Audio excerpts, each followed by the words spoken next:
Morning folks, Kevin here. Well, it's June 11th, 2018, a Monday. We got a lot accomplished over this last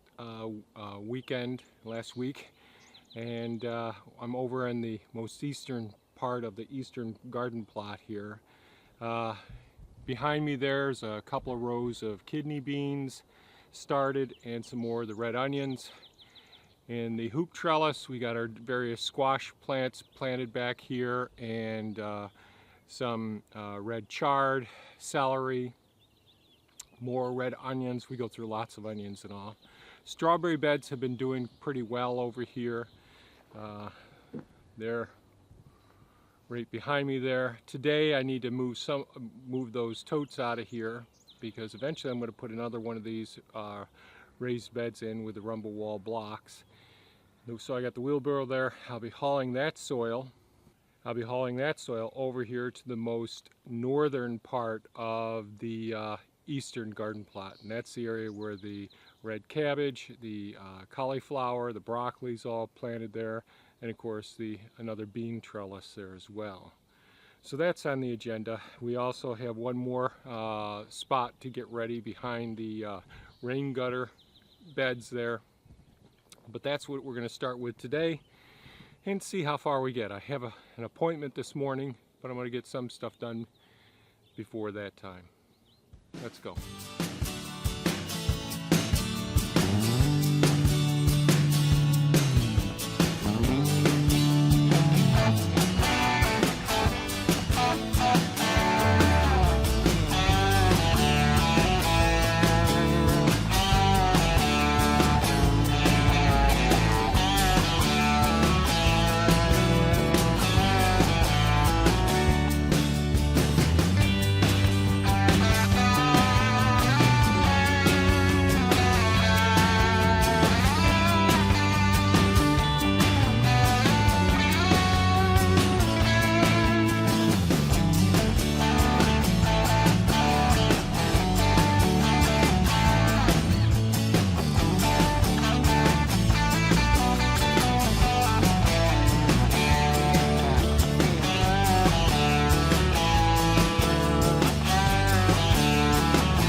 Okay, so the first thing I did was, once having the soil all prepped in this new bed that we're putting in down here, the next thing that I did was go ahead and lay down the weed mat, and I determined, just where we're going to want each one of these holes and the spacing. So these are basically about 2-inch circular holes that were burned into the weed mat, and they're 18 inches apart, and they're about on the square as well.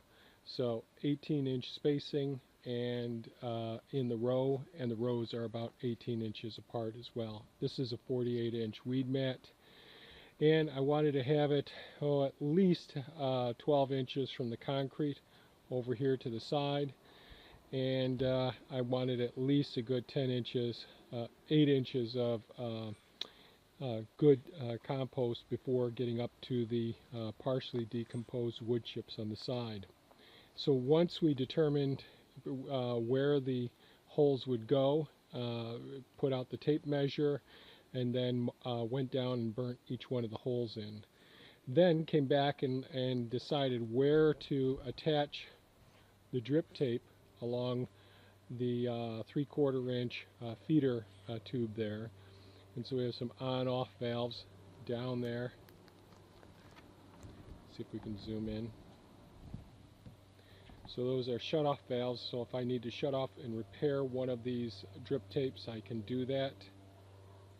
And so I determined where they would be so that the drip tapes would be at the base of each one of the plants once they're planted through each one of these holes. Okay. Then laid the drip tape out, attached them, excuse the airplane, laid the drip tape out, attached them to the feeder line here, and then ran it right down parallel with the holes.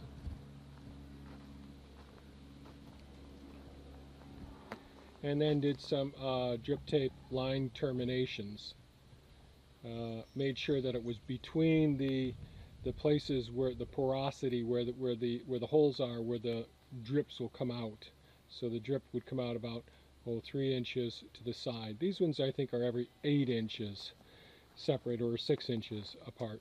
The orifice where the water will come out from these drip tapes. So just wanted to explain how we did it. Now the next step will be to take the weed mat, flip it out so I can put the drip tapes below the weed mat. Therefore they'll be right in perfect alignment with the holes that we burnt into the mat. And then put the weed mat back down over the top of the drip tape. Then I'll go ahead and water the holes as well, or even water the spots beforehand to saturate the soil below it, so that once the transplants go in that have a nice moisture content to their little root mass, it isn't desiccated by the water being drawn out by the surrounding soil. So I hope that all makes sense for this process. So what I'll be doing is adding wood chips along the side here so that it helps to retain more moisture as the moisture leaves the compost, goes into the wood chips, and gradually the whole combination of wood chips and compost there together will help to retain the moisture, and therefore there's less of a chance of the plants becoming desiccated, drying up over time. We want those roots to have adequate air and adequate moisture. We don't want their feet wet, but we want them to retain moisture, and the wood chips help with that.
folks. Well, it's the end of the day. Thea and I are looking forward to getting inside and getting something to eat and call this the end of a very nice week. We got quite a bit done. There's still more to do. I have more work to do over in the central garden.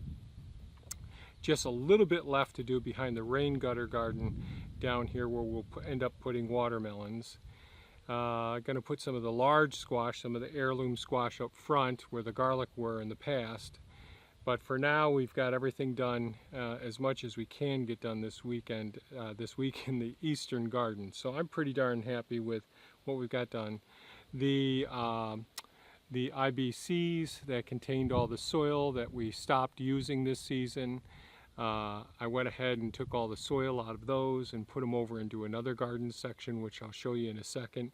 A little bit hard to show you too much. The sun's so low in the sky right now. But we got some wood chips up against the pumpkins or squash plants here.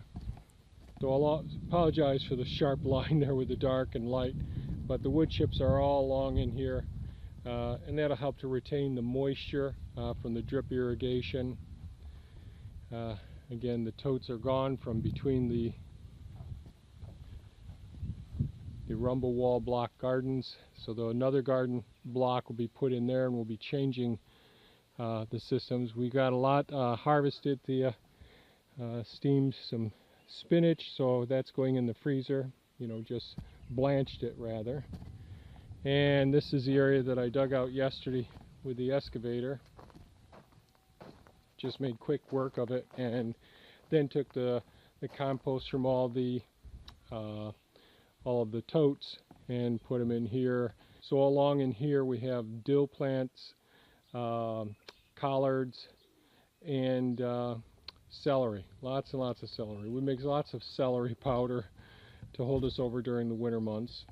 So we basically got enough done that we're both pretty satisfied. We worked pretty hard, got a good workout this last week and this weekend. So that's about it. So if you thought this was of value, if it gives you some information on how we're actually doing some of our small-scale farming gardening here, if the information's helpful or you feel inspired, then I've done what I hope to do anyways. So if you like this video, please give us a thumbs up, share it with your friends, hit the bell icon if you want to be notified when we post another video. And by all means, folks, have a fantastic day. Bye-bye now.